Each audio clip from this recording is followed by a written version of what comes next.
Eagles. I'm Kayla Sturzl. And I'm Destiny Brunson. And this is Eagle News Media. This past week, Eagle News covered the Reverse Career Fair in the Cohen Center Ballroom last Tuesday.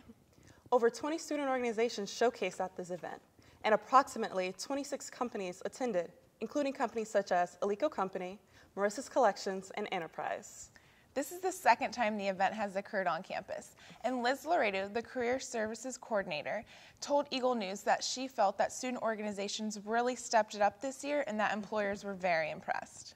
With us today, we have Amy Scott from Career Development Services here to offer some career advice. Welcome, Amy. Thanks. I'm really happy to be here. Appreciate it. We're glad you could be here. First off, how did you get involved with the Career Development Services?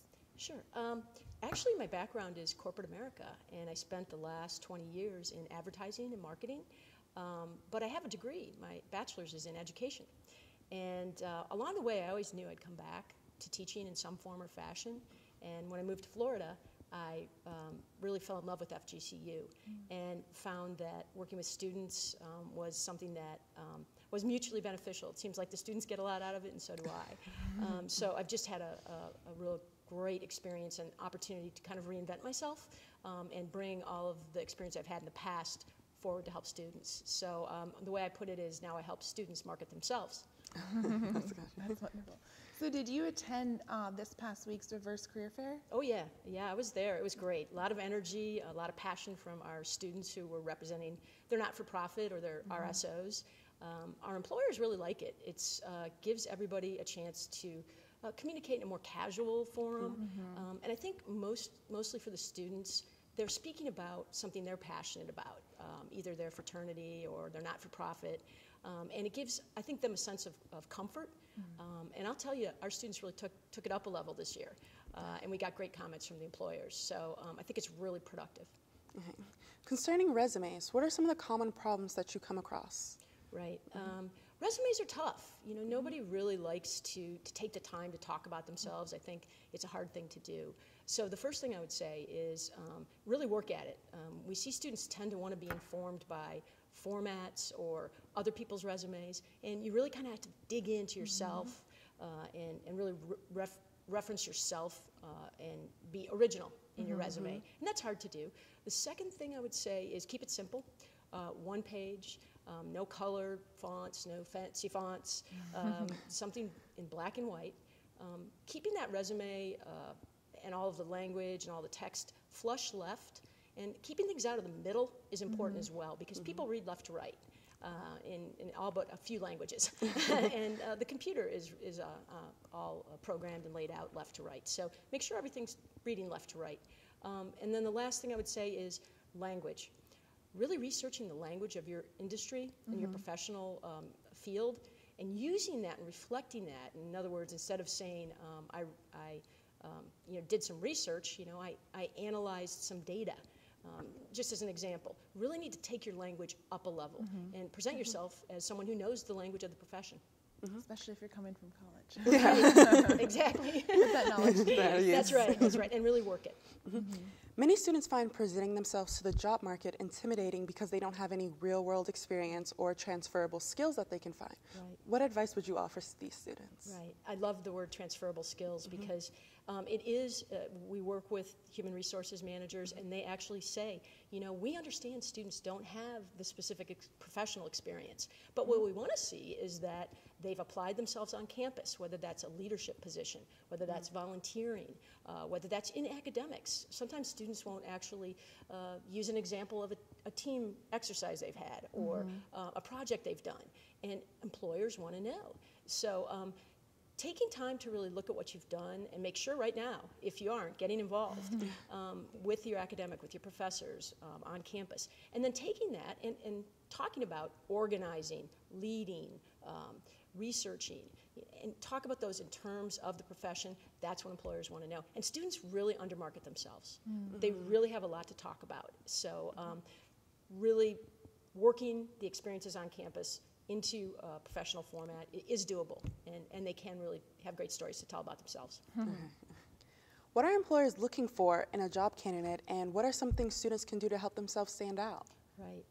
Well, it's hard to answer that question because so many employers have different needs and so many professions have different focus.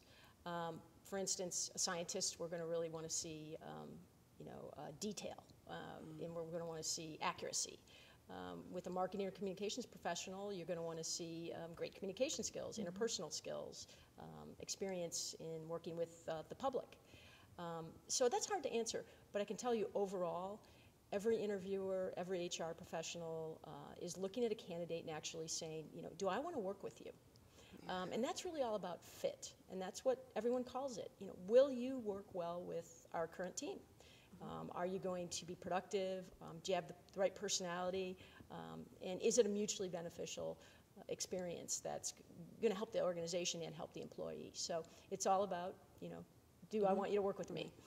And how can students help themselves stand out? In terms of researching, again, going back to that, really looking at the employer's mission statement. A lot of times students discount that as just kind of web copy and corporate speak. And it's really not. It's there for a reason. And you really want to understand how you're going to play a role in that mission and be able to talk about it. Talk about, I feel I can fit in the mission because. They are looking for these things. And so, again, the research and making the relevance about how you will fit is really critical. So is there any upcoming events that students should know about? Yeah, thanks for asking. First of all, I would make sure that everybody's registered on College Central Network.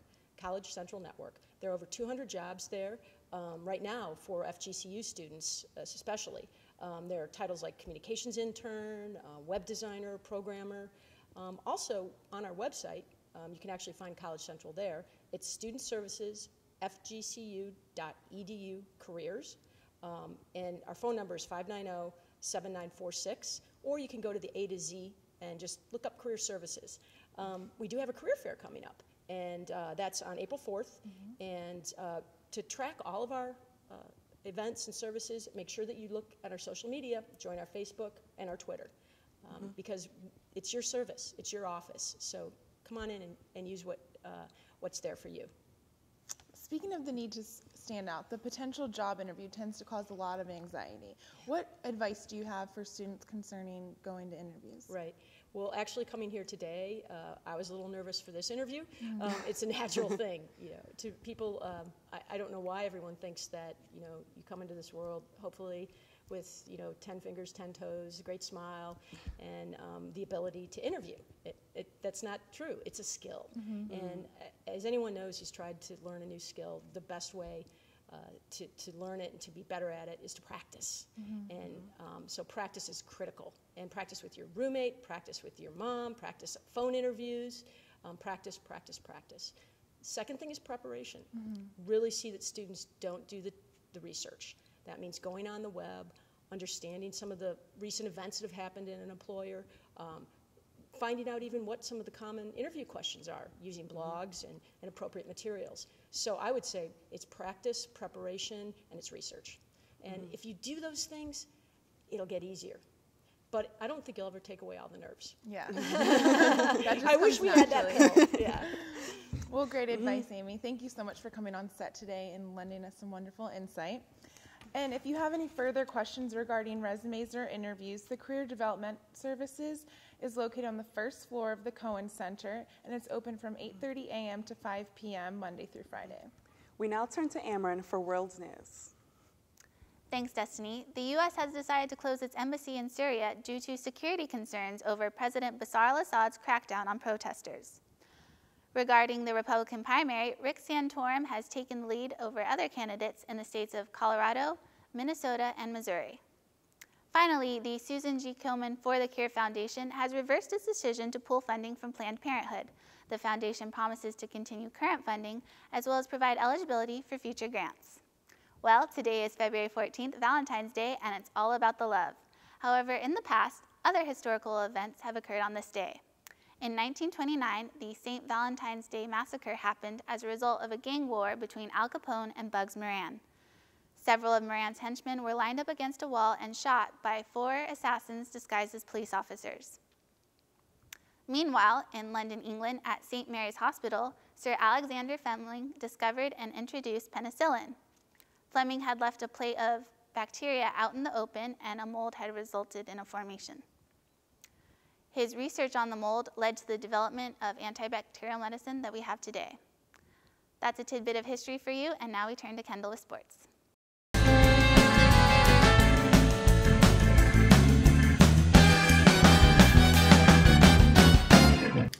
Thanks, Amron.